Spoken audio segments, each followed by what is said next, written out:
This is the Most Wonderful People Horror Stories Podcast.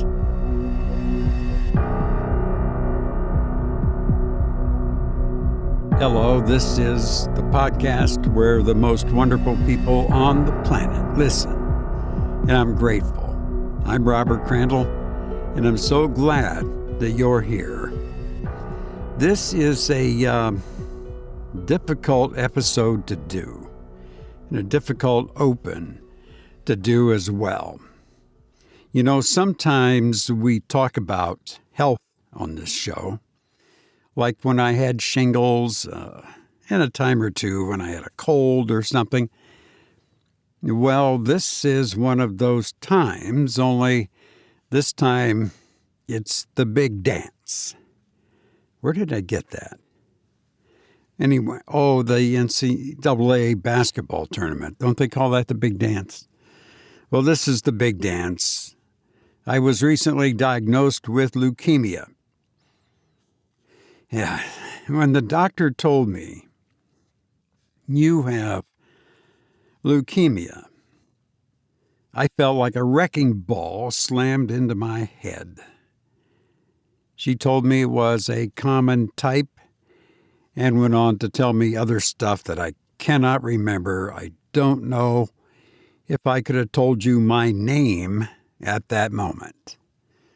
I have never been more stunned in my life.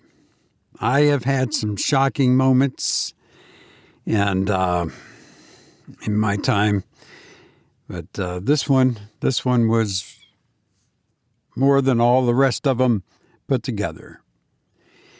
And the type leukemia I have is called CLL, chronic, let me see if I can pronounce this right, lymphocytic, chronic lymphocytic, I think it is, leukemia.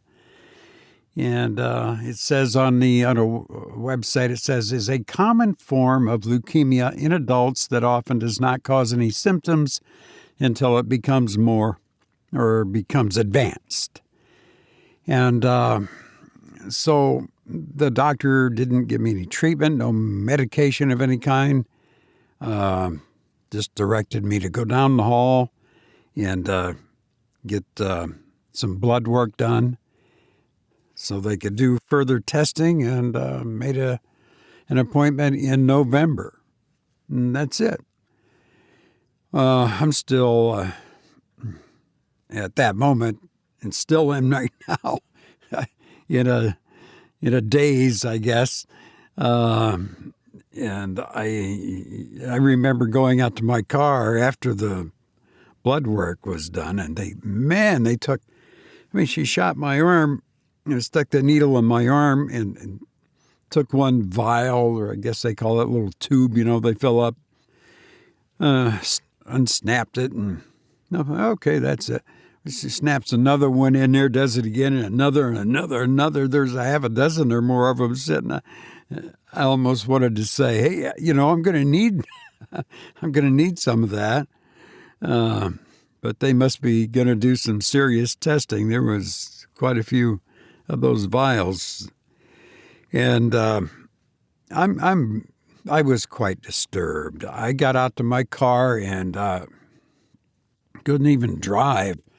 I just sat there for, I don't know, it was maybe only 10 minutes or something, but wow.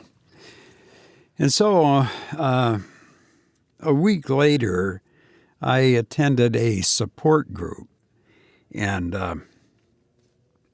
there's 8 or 9 people there, and we went around, each person updated kind of their situation. And oh my God. Some of the dreadful, dreadful things these people are going through. And then it came to me. I was next to the last, and I said, last week was, and it was August 15th, 2022 at 1 p.m., a date that I'll remember as well as my birthday, I think. But I said I've been diagnosed with leukemia, CLL. And they cheered. I mean, they smiles on their faces, thumbs went up. People said, "You're good, you're good." And I'm dazed. I'm kind of, what? Huh? What? And lady next to me said it's very, very treatable. And then afterwards, another lady was talking to me and said, "You're good." They kept using that word, "you're good." That they don't treat that; they watch it. And there's a guy in here, and he wasn't there that night, and they said he's had that leukemia for 8 years and has never had a treatment. And wow, so have I dodged a bullet? Maybe. I guess we'll just have to wait and see. I feel different. I don't know how else to put it. I feel different. I've got this in me. And, you kind of go, what? No, not me. As if I'm exempt from disease or something. You just think that of yourself, I guess. And then when you're,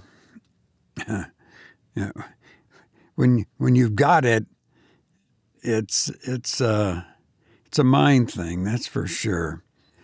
And so I just have to see what goes from here, and I will continue the episodes as long as I can, unless I get sick. I'll still do the episodes and hope you'll join me, and I'll try to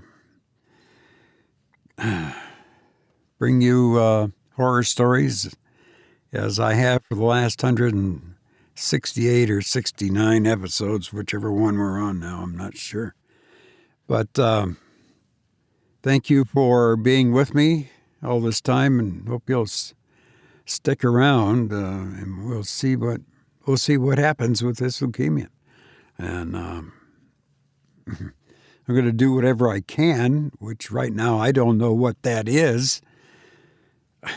I wasn't given any medication, like I said, or anything. So anyway, that's where that's at. And thank you for joining me. And I've got a story here. I guess the leukemia put me in a real morbid mood.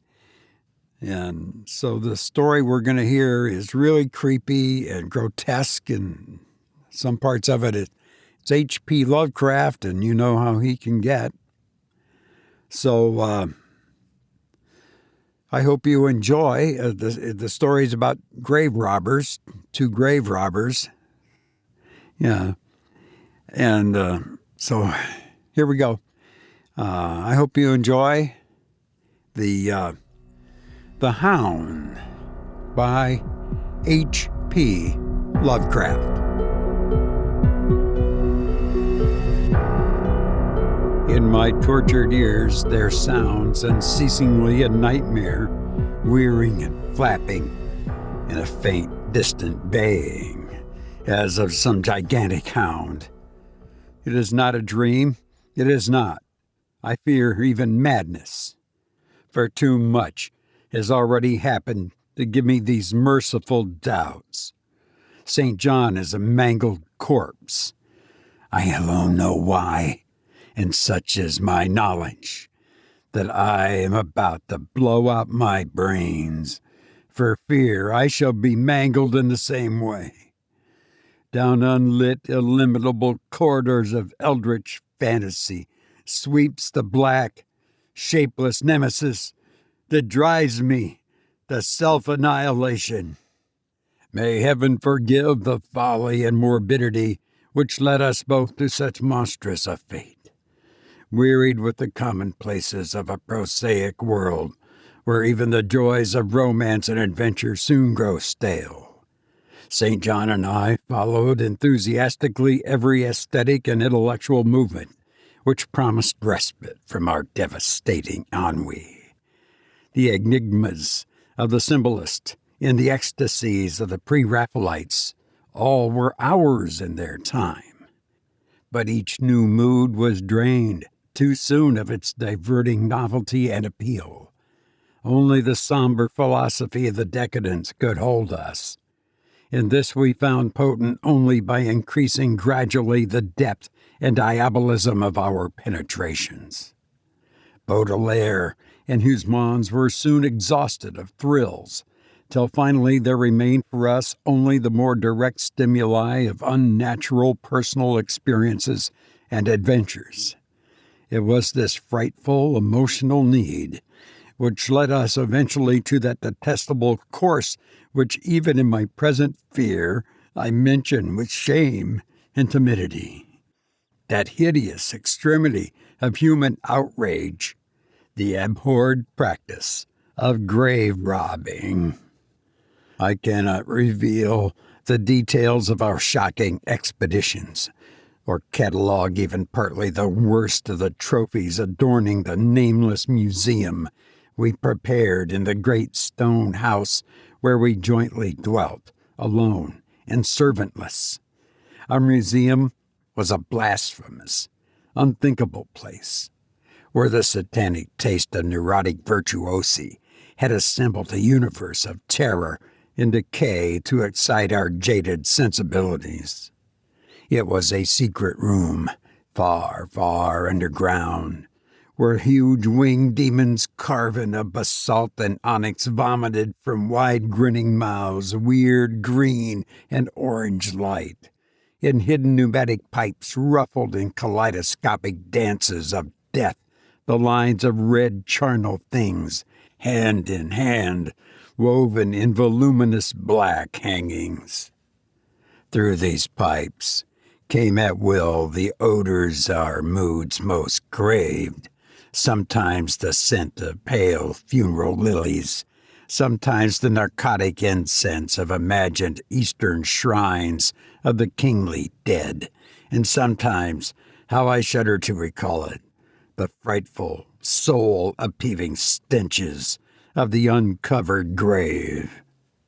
Around the walls of this repellent chamber were cases of antique mummies, alternating with comely, lifelike bodies perfectly stuffed and cured by the taxidermist art, and with the headstones snatched from the oldest churchyards of the world.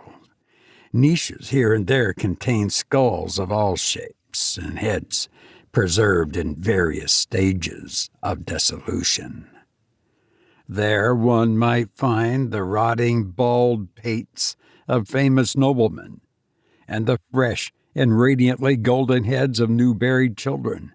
Statues and paintings there were, all of fiendish subjects, and some executed by St. John and myself. A locked portfolio, bound in tanned human skin, held certain unknown and unnameable drawings which it was rumored Goya had perpetrated but dared not acknowledge.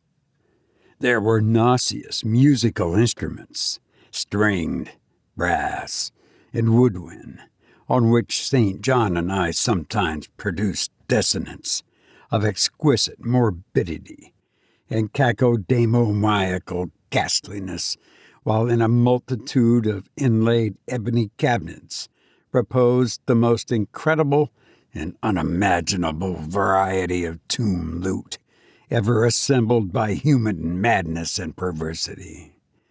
It is of this loot in particular that I must not speak. Thank God I had the courage to destroy it long before I thought of destroying myself. The predatory excursions on which we collected our unmentionable treasures were always artistically memorable events. We were no vulgar ghouls. We worked only under certain conditions of mood, landscape, environment, weather, season, and moonlight. These pastimes were to us the most exquisite form of aesthetic expression, and we gave their details a fastidious technical care, an inappropriate hour, a jarring lighting effect, or a clumsy manipulation of the damp sod would almost totally destroy for us the aesthetic titillation which followed the exhumation of some ominous grinning secret of the earth. Our quest for novel scenes and piquant conditions was feverish and insatiate. St. John was always the leader, and it was he who led the way at last to that mocking, that accursed spot which brought us our hideous and inevitable doom. By what malign fatality were we lured to that terrible Holland churchyard? I think it was the dark rumor and legendary, the tales of one buried for 5 centuries, who had himself been a ghoul in his time and had stolen a potent thing from a mighty sepulchre. I can recall the scene in these final moments, the pale autumnal moon over the graves, casting long, horrible shadows, the grotesque trees drooping sullenly to meet the neglected grass and the crumbling slabs, the vast legions of strangely colossal bats that flew against the moon, the antique ivied church pointing a huge spectral finger in the livid sky, the phosphorescent insects that danced like death fires under the hues in a distant corner, the odors of mold, vegetation, and less explicable things that mingled feebly with the night wind over the far swamps and seas, and worst of all, the faint, deep-toned baying of some gigantic hound, which we could neither see nor definitely place. As we heard this suggestion of baying, we shuddered, remembering the tales of the peasantry, for he whom we sought had centuries before been found in this self-same spot, torn and mangled by the claws and teeth of some unspeakable beast. I remembered how we delved in this ghoul's grave with our spades, and how we thrilled at the picture of ourselves. The grave, the pale watching moon, the horrible shadows, the grotesque trees, the titanic bats, the antique church, the dancing death fires, the sickening odors, the gently moaning night wind, and the strange, half-heard, directionless baying of whose objective existence we could scarcely be sure. Then we struck a substance harder than the damp mold, and beheld a rotting, oblong box, crusted with mineral deposits from the long, undisturbed ground. It was incredibly tough and thick, but so old that we finally pried it open and feasted our eyes on what it held. Much, amazingly much, was left to the object despite the lapse of 500 years. The skeleton, though crushed in places by the jaws of the thing that had killed it, held together with surprising firmness, and we gloated over the clean white skull and its long, firm teeth and eyeless sockets that once had glowed with a charnel fever like our own. In the coffin lie an amulet of curious and exotic design, which had apparently been worn around the sleeper's neck. It was the oddly conventionalized figure of a crouching winged hound or sphinx with a semi-canine face, and was exquisitely carved in antique Oriental fashion from a small piece of green jade. The expression on its features was repellent in the extreme, savoring at once of death, bestiality, and malevolence. Around the base was an inscription in characters which neither St. John nor I could identify, and on the bottom, like a maker's seal, was a graven, grotesque, and formidable skull. Immediately upon beholding this amulet, We knew that we must possess it, that this treasure alone was our logical pelf from the centuried grave. Even had its outlines been unfamiliar, we would have desired it. But as we looked more closely, we saw that it was not wholly unfamiliar. Alien, indeed, was it to all art and literature which sane and balanced readers know. But we recognized it as the thing hinted of in the forbidden Necronomicon of the mad Arab Abdul al-Hazred, the ghastly soul symbol of the corpse-eating cult of inaccessible Lang in Central Asia. All too well did we trace the sinister lineaments described by the old Arab demonologist, lineaments he wrote drawn from some obscure supernatural manifestation of the souls of those who vexed and gnawed at the dead. Seizing the green jade object, we gave a last glance at the bleached and cavern-eyed face of its owner, and closed up the grave as we had found it. As we hastened from the abhorrent spot, the stolen amulet in St. John's pocket, we thought we saw the bats descend in a body to the earth we had so lately rifled, as if seeking some cursed and unholy nourishment. But the autumn moon shone weak and pale, and we could not be sure. So, too, as we sailed the next day away from Holland to our home, we thought we heard the faint, distant baying of some gigantic hound in the background. But the autumn wind moaned, sad and wan, and we could not be sure. Less than a week after our return to England, strange things began to happen. We lived as recluses, devoid of friends, alone and without servants in a few rooms of an ancient manor house on a bleak and unfrequented moor, so that our doors were seldom disturbed by the knock of a visitor. Now, however, we were troubled by what seemed to be frequent fumblings in the night, not only around the doors, but around the windows also, upper as well as lower. Once we fancied that a large, opaque body darkened the library window when the moon was shining against it, and another time we thought we heard a whirring or flapping sound not far off. On each occasion, investigation revealed nothing, and we began to ascribe the occurrences to imagination alone. That same curiously disturbed imagination which still prolonged in our ears the faint, far baying we thought we heard in the Holland churchyard. The jade amulet now reposed in a niche in our museum, and sometimes we burned strangely scented candles before it. We read much in Alhazarad's Necronomicon about its properties, and about the relation of ghouls, souls, to the objects it symbolized, and were disturbed by what we read. Then terror came. On the night of September 24, I heard a knock at my chamber door. Fancying it St. John's, I bade the knocker enter, but was answered only by a shrill laugh.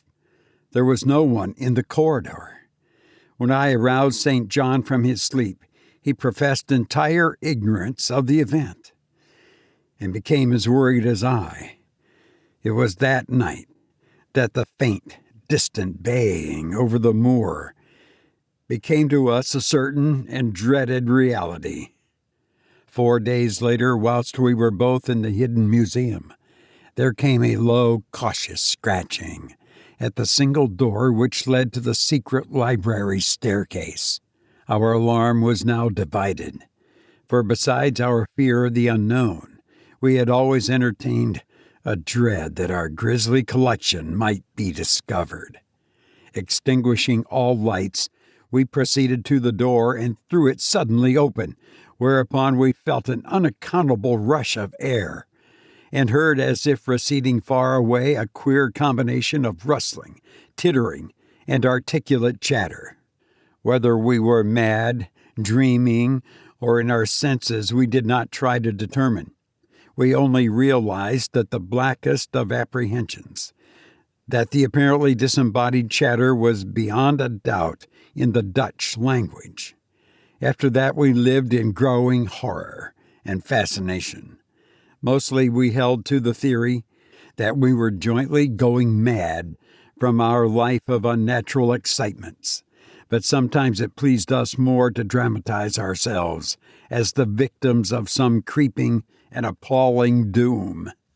Bizarre manifestations were now too frequent to count. Our lonely house was seemingly alive with the presence of some malign being whose nature we could not guess, and every night that demonic baying rolled over the wind-swept moor, always louder and louder. On October 29, we found in the soft earth underneath the library window a series of footprints utterly impossible to describe. They were as baffling as the hordes of great bats which haunted the old manor house in unprecedented and increasing numbers. The horror reached a culmination on November 18th, when St. John, walking home after dark from the distant railway station, was seized by some frightful carnivorous thing and torn to ribbons. His screams had reached the house, and I had hastened to the terrible scene in time to hear a whir of wings and see a vague, black, cloudy thing silhouetted against the rising moon. My friend was dying when I spoke to him, and he could not answer coherently. All he could do was to whisper, "The amulet, that damn thing." Then he collapsed, an inert mass of mangled flesh. I buried him the next morning in one of our neglected gardens, and mumbled over his body one of the devilish rituals that he had loved in life. And as I pronounced the last demonic sentence, I heard afar on the moor the faint baying of some gigantic hound. The moon was up, but I dared not look at it, and when I saw on the dim-lit moor a wide nebulous shadow sweeping from mound to mound, I shut my eyes and threw myself face down upon the ground. When I rose trembling, I know not how much later, I staggered into the house and made shocking obeisances before the enshrined amulet of green jade. Being now afraid to live alone in the ancient house on the moor, I departed on the following day for London, taking with me the amulet after destroying, by fire and burial, the rest of the impious collection in the museum. But after 3 nights I heard the baying again, and before a week was over, felt strange eyes upon me whenever it was dark. One evening, as I strolled on Victoria Embankment for some needed air, I saw a black shape obscure one of the reflections of the lamps in the water. A wind stronger than the night wind rushed by, and I knew that what had befallen St. John must soon befall me. The next day I carefully wrapped the green jade amulet and sailed for Holland. What mercy I might gain by returning the thing to its silent, sleeping owner I knew not, but I felt that I must at least try any step conceivably logical. What the hound was and why it pursued me were questions still vague. But I had first heard the baying in that ancient churchyard, and every subsequent event, including St. John's dying whisper, had served to connect the curse with the stealing of the amulet. Accordingly, I sank into the nethermost abysses of despair when at an inn in Rotterdam I discovered that thieves had despoiled me of this sole means of salvation. The baying was loud that evening, and in the morning I read of a nameless deed in the vilest quarter of the city. The rabble were in terror, for upon an evil tenement had fallen a red death, beyond the foulest previous crime of the neighborhood. In a squalid thieves' den, an entire family had been torn to shreds by an unknown thing which left no trace, and those around had heard all night above the usual clamor of drunken voices a faint, deep, incessant note, as of a gigantic hound. So at last I stood again in that unwholesome churchyard, where a pale winter moon cast hideous shadows, and leafless trees drooped sullenly to meet the withered, frosty grass in cracking slabs, and the ivied church pointed a jeering finger at the unfriendly sky. The night wind howled maniacally from over frozen swamps and frigid seas. The baying was very faint now, and it ceased altogether as I approached the ancient grave I had once violated, and frightened away an abnormally large horde of bats, which had been hovering curiously around it. I know not why I went thither unless to pray, or gibber out insane pleas and apologies to the calm white thing that lay within.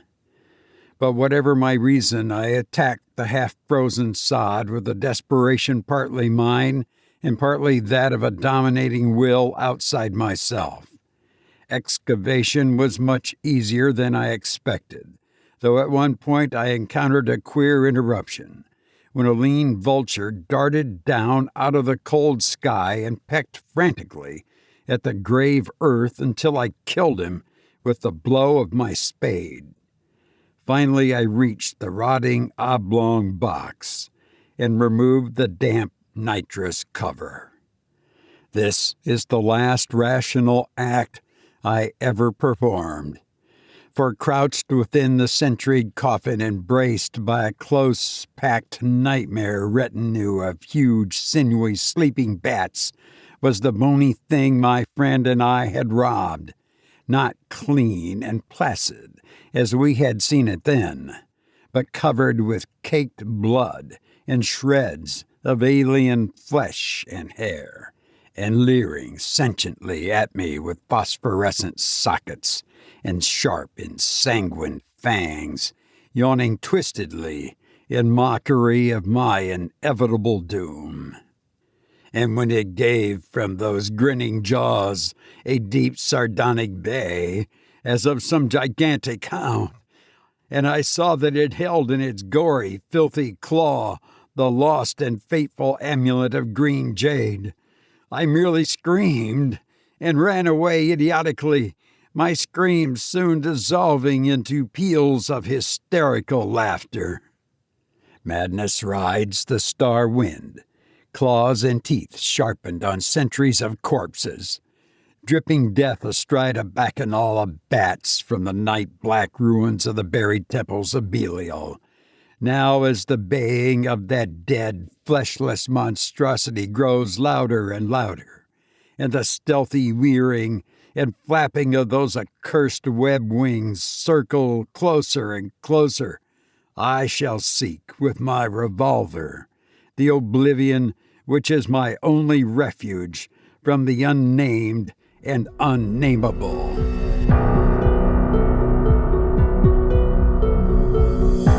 You've been listening to The Hound by H.P. Lovecraft.